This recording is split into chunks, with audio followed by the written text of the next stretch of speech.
Hi, this is Kelly. Welcome to my channel. I have two amazing Gothic clock DIYs for you today. DIY number one, the Spider's Timekeeper. So I got this clock at Dollar General. It was $10, but I got it on a BOGO. They have the houseware sale sometimes, and I think I paid $5 for it. And I had to kind of beat it up to get it apart. That bottom piece started to come off, so I didn't fight it. I let the bottom piece come off, and once that was out of my way, I could get it apart. I took the glass out, and I do not replace the glass. Once we're done doing everything, it's not going to fit in there. It's not going to go all the way back. You'll see. So now I've drawn this spider web using the numbers, the hour marks, as a guide. And I'm taking my hot glue, and I'm just tracing over all these lines with the hot glue. You want to give it some bulk, and they don't have to be absolutely perfect. You just want to keep them fairly straight. And I already did the longest lines, and right now I'm doing the smaller ones. So now my favorite, the tissue paper texture technique here. And I just took a sheet that was just a little smaller than the entire face and just went ahead and covered the entire thing.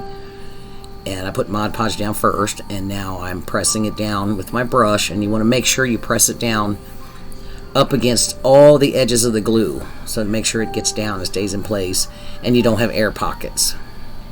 So it takes a little time to do it, but it's worth it. And now I'm going to add smaller pieces and get a couple of layers in there, and also kind of have it come from the face up the inside of the frame there a little bit, if that makes any sense. But yeah, you just tear some smaller pieces, and again, make sure you get them pressed down really tight on top of all those, the glue, where you trace the web with the glue. Take your brush and just keep patting it down. And you want to crumple the tissue paper up before you do this. And here's what it looks like. And of course, I just let it dry overnight. And now I am taking my vintage paint, which is a bluish gray. Any gray paint would do. And going over this entire thing. And while that's drying, the frame, we're going to give it some texture as well. I've got this ribbon, came from Hobby Lobby, and I'm taking my brush and spreading that tacky glue across the front, and you just want to kind of work it. Once that glue tacks up a little bit, it's going to stay in place. So once you just keep pressing it down, and it will stay put. And then I let that dry for a couple hours before I continued. But then a little paper towel, you can kind of dab the excess in between the little pieces there. So once that's dried for a while, I've already painted some more glue on the side. Now I use the thick and quick for this, or quick and thick, whatever. Quick and thick for this part. And we just pretty much do the same thing. Press it down, get it in place, and dab off the excess. And I just trimmed the excess off the back. And now we're going to paint this entire thing with black chalk paint. And get a nice thick coat. Make sure it saturates all those pieces of that ribbon. So now we're just going to dry brush some more of this rich black chalk paint on the face and catch all those webs.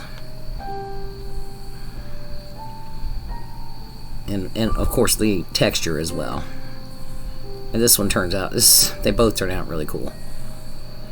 And once the black paint is dry, we are going to dry brush the vintage, the bluish gray color to pick up all the details from the ribbon.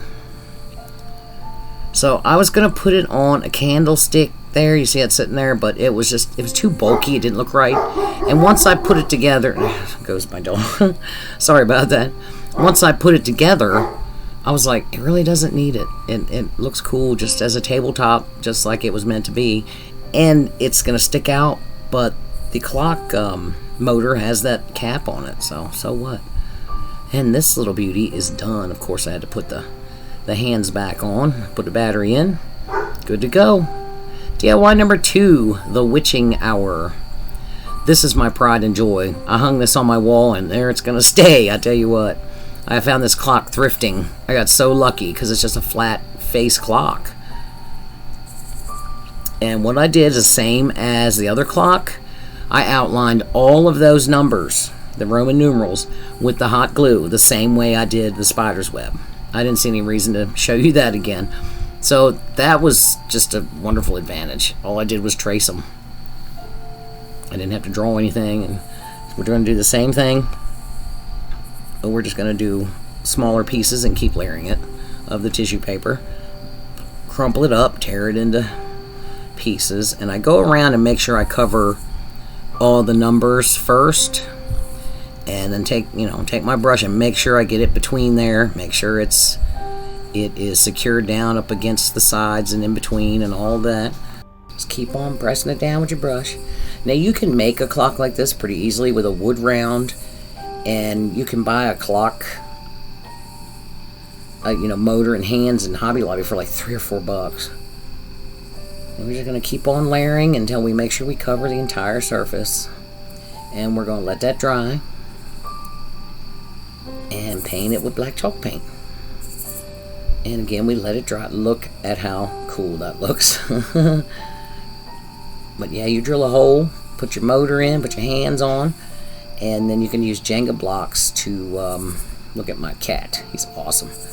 Use Jenga blocks to build like a wall, if you will, around the motor, and put your hanger on that section so that way your motor's not blocking you from hanging it up. It wouldn't be that difficult. So I'm just going to take my black chalk paint and get the edges of my kitty cat image here. And I just, as you can see, I found a round image and tore it out. It took a while to get that done. It's a little harder when it's round than when it's rectangular.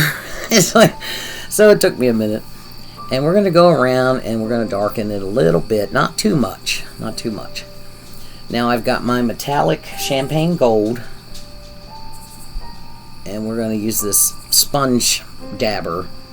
When you're painting, something metal like this, sometimes it works a little better. Just pat it on. And I had to do 2 or 3 coats, but...